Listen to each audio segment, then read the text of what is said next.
Hello everyone, I am Prem Kumar Patle from KV number 1 Chhindwara.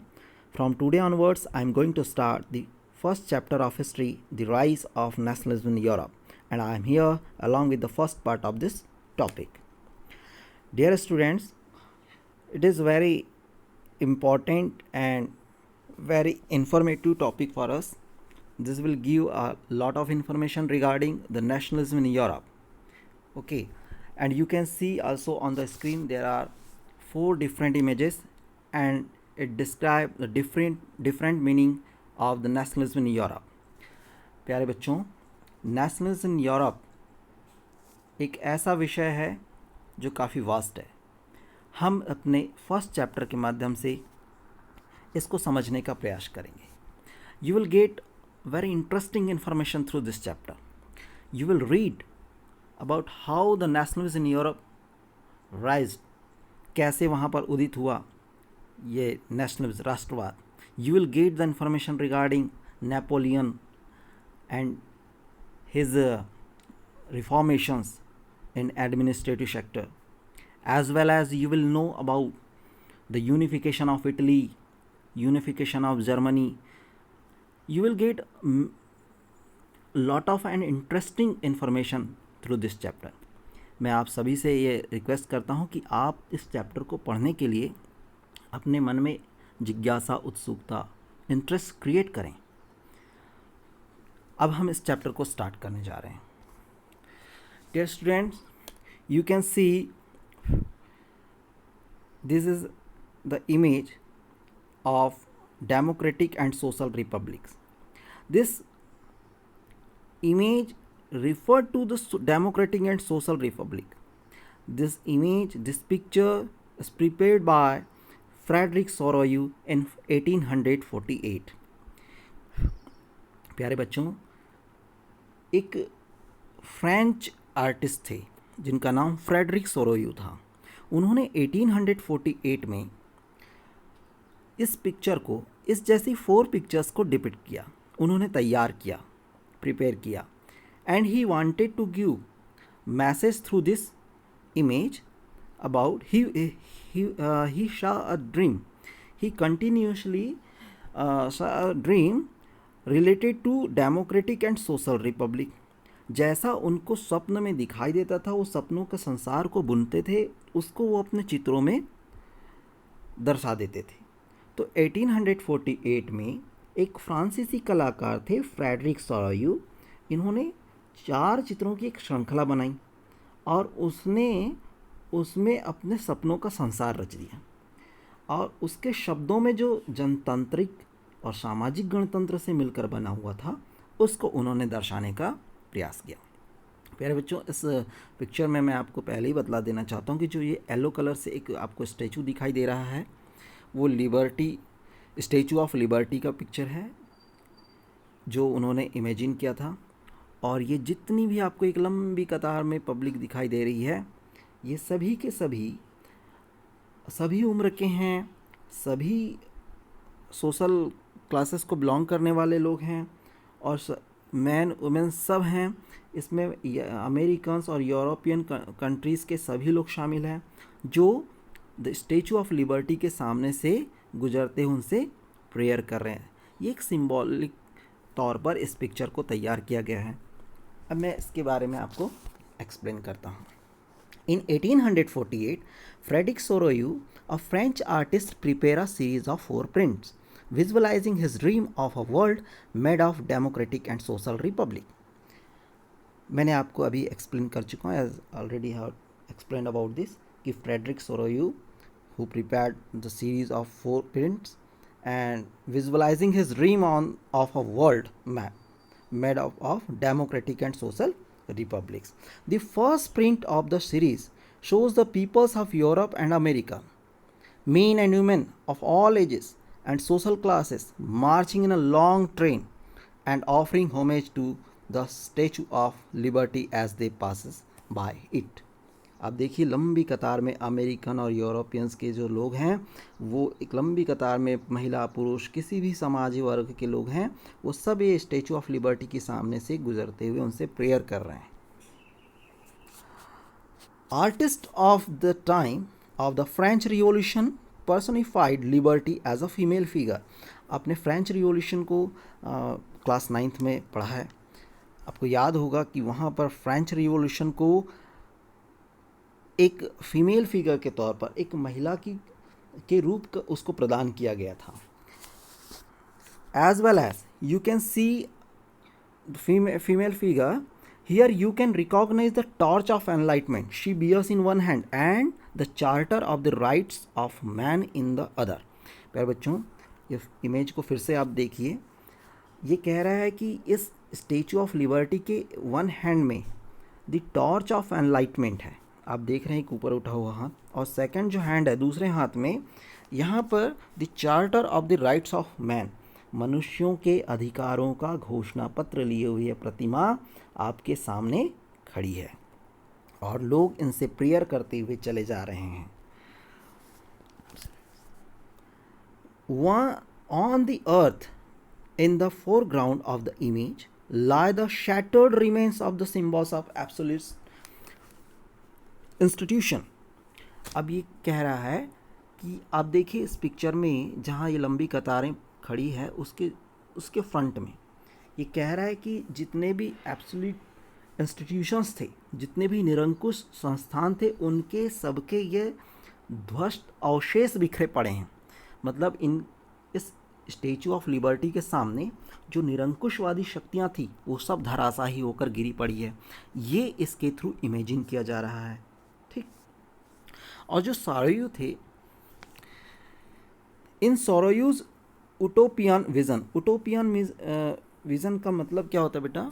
उटोपियन होता है a vision of a society that is so ideal that it is unlikely to actual exist. ये कहता, Utopia का मतलब ये होता है कि एक ऐसे समाज की कल्पना कर लेना जो इतना ज़्यादा आदर्शवादी हो कि उसको साकार होना ही लगभग असंभव हो जाता है, वो होता है उटोपिया। तो ये कह रहा है कि in Sorrieu's utopian vision the people of the world are grouped as distinct nation identified through their flags and national costumes, ठीक। Leading the procession way past the Statue of Liberty. ये जो आप स्टेचू ऑफ लिबर्टी के सामने से जो procession conduct हो रहा है, मार्च जो निकल रहा है, जुलूस जो निकल रहा है, उसको लीड करने वाले जो देश हैं वो हैं यूनाइटेड स्टेट यानी संयुक्त राज्य अमेरिका एंड स्विट्ज़रलैंड है, जो तब तक राष्ट्र राज्य बन चुके थे, जब 1848 तक ये राष्ट्र राज्य बन चुके थे। France identifiable by the revolutionary tricolor has just reached the statue। ये कह रहा है कि जो फ्रांस से है कि क्रांतिकारी जो अपने ट्राई कलर के फ्लैग के साथ हैं वो अभी भी प्रतिमा के पास में पहुँचे हुए हैं, और उसको फॉलो करता हुआ कौन है? Followed by the peoples of Germany. Germany के लोग उसे फॉलो करते हुए आगे की ओर बढ़ रहे हैं।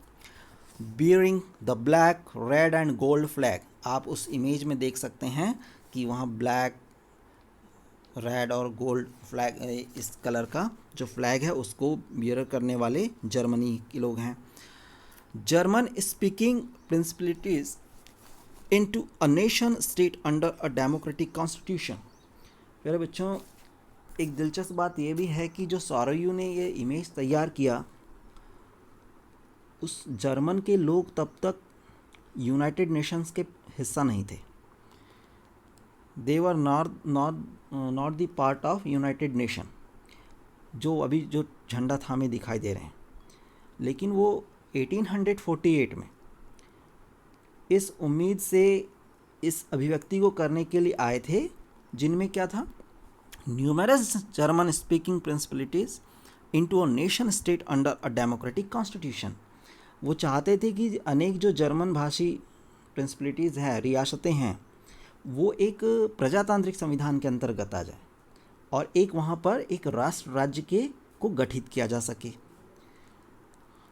Following the German peoples are the people of Austria. इसके बाद क्या हुआ? जर्मन पीपल्स को फॉलो करता हुआ दिखाई दे रहा है Austria. The kingdom of two Sicilies, सिसिलियों की जो राजशाही थी वे, Lombardy, Poland, England, Ireland, Hungary and Russia, ये यहाँ के सभी लोग जर्मनी के पीछे पीछे चले आ रहे हैं। और आप उस पिक्चर में देखेंगे कि ऊपर की ओर में कौन देख रहा है, ये देखिए, ये लिखा है इन्होंने, from the heavens above Christ Christ saints and angels gaze upon the scene. ये कह रहे हैं कि ऊपर स्वर्ग से ईसा मसीह, संत और फरिश्ते इस दृश्य को पर अपनी पूरी नज़रें जमाए हुए हैं। तो इस तरह से ये बतलाने की भी कोशिश की गई कि दुनिया के राष्ट्रों के बीच भाईचारे का प्रतीक इस पिक्चर के माध्यम से बतलाया गया। चित्रकार ने बतलाने की कोशिश किया कि आर्टिस्ट ने इस सिंबल को फ्रेटर्निटी के तौर पर यूज़ करने की कोशिश भी की। Dear students, during the 19th century,